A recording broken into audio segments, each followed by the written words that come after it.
Hi ladies and gentlemen, welcome back to Super Strong Super Audio Show. Today you might not have noticed that the setup is a little bit different simply because I'm not going to talk to you about any product today. I'm going to talk to you about rather a lot of products because today it's my Eartip tier list and what I deem to be awesome ear tips, and I'll rank them in order of preference. This tier list might be different from the ones that you have in your heart, but honestly that is okay because these are just my preference. And with that said, let's go. Now, the first ear tips that I'm going to talk about are the final type E ear tips. These ear tips are the ear tips that I use on almost all my IEMs because I just find them to be absolutely very neutral in character. They don't have the biggest opening, so you do not get absolute lots of amount of treble with them, but I do find them enough for them to remain neutral. In terms of bass, because the stem is also quite thick, you get a very satisfying amount of bass as well. The dome is also very, I wouldn't say very thick, it's thicker, and because of that they seal also very well. In terms of cost, the final type E's are really affordable compared to others on the list. They are not the cheapest, but they are still somewhat affordable, and because of all its very neutral sort of signature, and it just does everything quite well, I think they are an easy S for me. Also, if you buy the ear tips on its own, they come in a very nice carrying case as well, so a very nice touch from Final. The next ear tip I have on the list would be the Azla Sednafit Earfit lights. Now these are probably one of my most recommended tips that I have. If people ask me, I recommend them most of the time because they do sound really good. The opening on the ball is actually really big, and because of this it allows for more treble energy to get passed through. The stem is also really thick that conveys a lot of bass energy, and the dome, it's a very nice plush bouncy feeling silicone that actually seals extremely well.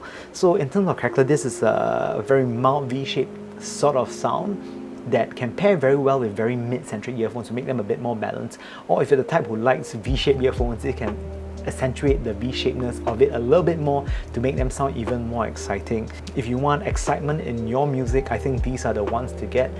There's one thing to know about the Azlas though, is that in terms of size, they do run big, so I usually wear a medium for all other ear tips, but for the Earfit lights, I will go with a medium small instead. Another negative would be that they actually cost quite a pretty penny for a few pairs, like 2 pairs. Because of that, I cannot recommend them as high as the final type E, but they come in a very strong A tier, which is really awesome as well. So if I want a bit more excitement in my music, I would definitely go for these. And continuing on with Azla, Azla also created the Azla Crystal.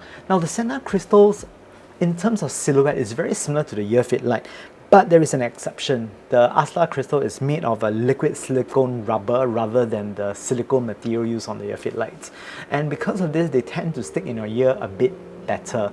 Because they stick in your ear better, your IEMS just basically don't fall out, right? But the negative is that they tend to pick up a bit of ear wax, ear debris a bit more often, so they kind of look a little bit more dusty, dirty, less cleary. But on the whole, in terms of silhouette and sound, they are very similar to the Earfit lights. It's just that I prefer the Earfit lights pure silicone material rather than the liquid silicone rubber.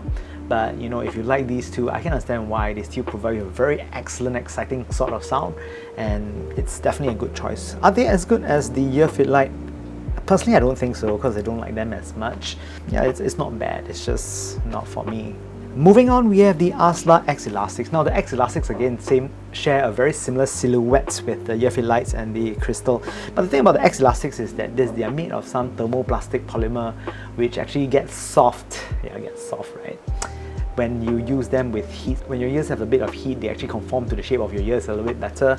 That is fine and dandy until you use them for a while. After you use them for a while, they tend to go out of shape, and when that happens, they don't seal very well. Now I know some people have some hacks for this by like dipping the ear tips in hot water for it to go back to its original shape. I tried this, not much success, but if you do succeed, please share your secrets down below, because I would like to know what's your secret to getting them back to its original shape. In terms of sonic signature, again, it still has the Azla signature of having very exciting sounds, slightly V-shaped, will pair well with mid-range centric IEMs to balance it out a little bit, or if you want more excitement for your V-shaped IEMs, they will work well there too. I would recommend them to anybody. Also, they also run a bit larger than normal, so for you to take note. I cannot really give them a higher rank than the Crystal. The Crystals are great, but I think because these are so expensive and then when they go out of shape you have to replace them, they get a B but lower one than the Crystal.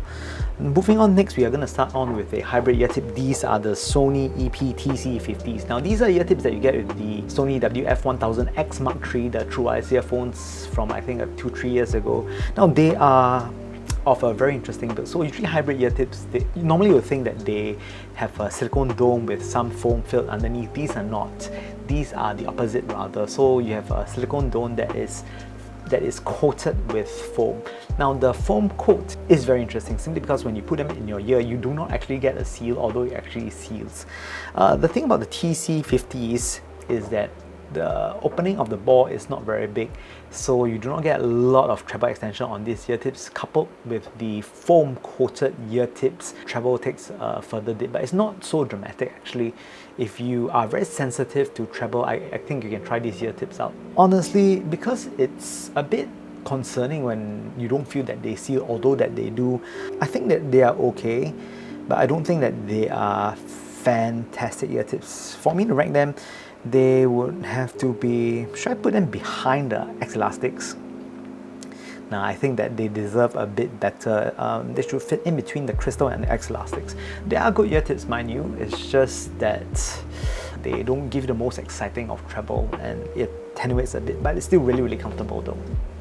And moving on with that, we have the Sony EP NI1000s. Now the Sony EP NI1000s are an evolution of the EP TC50s.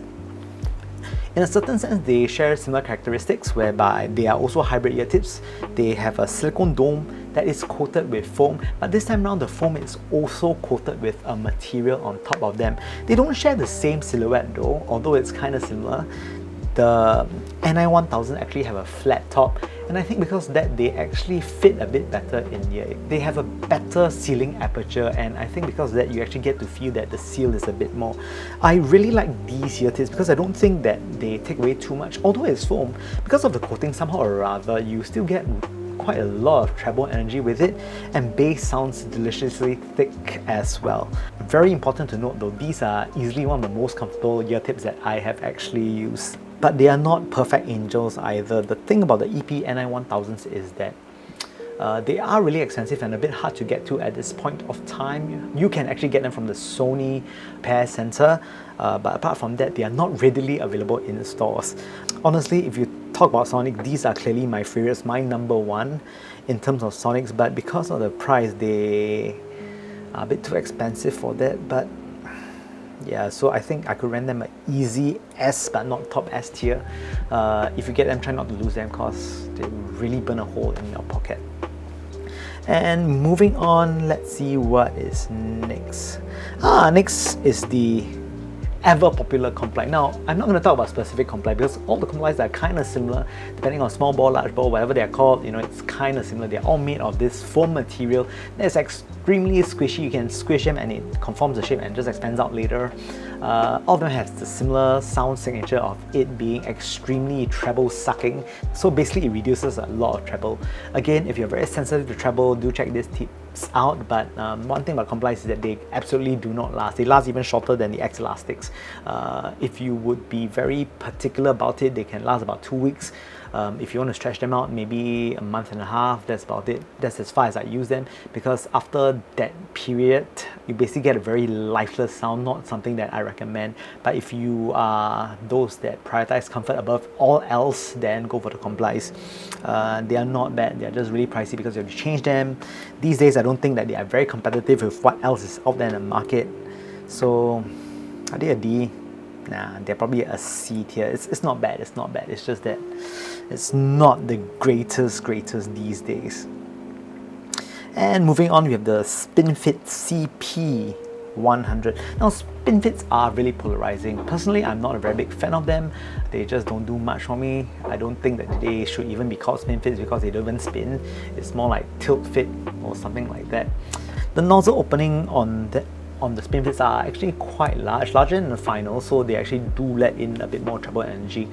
they claim that the tiltiness of it do seal better, but I don't find that to be the case for me. I do get a seal, but I do find that bass is actually lacking, so they tend to be a bit more bright heavy. But if you're one of those lucky people who can get a very good seal on them, good on you, maybe they'll rank higher on your list. But for me, not so much. They are again an easy C rank.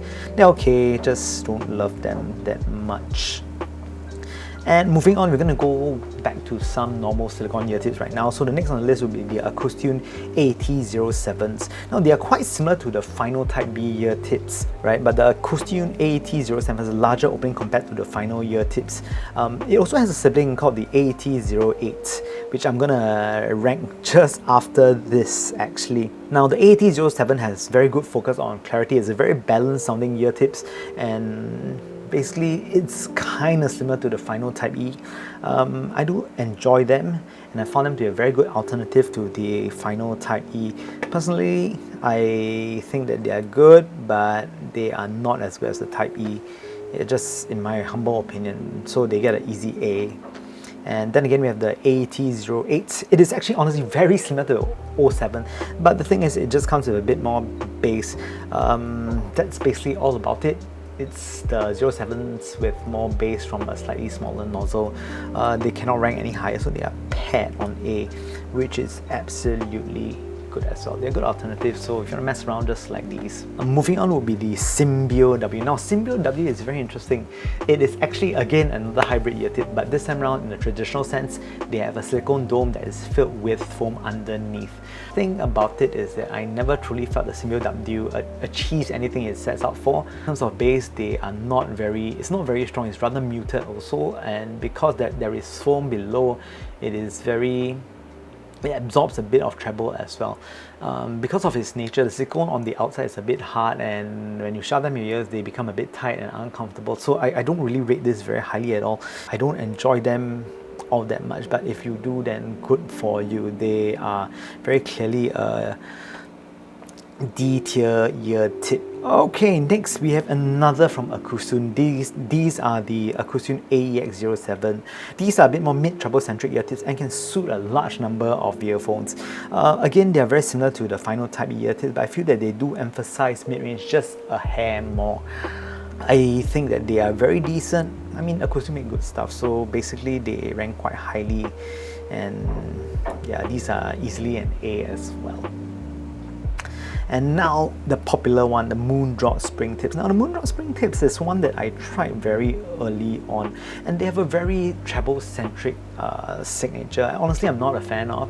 But one thing that I like about the Moondrop ear tips is that they are very well made. In terms of pairing, you should pair the Moondrop spring tips with a bass cannon of an IEM, just so that it balances out the treble a bit better. If not, then you just get a lot of treble.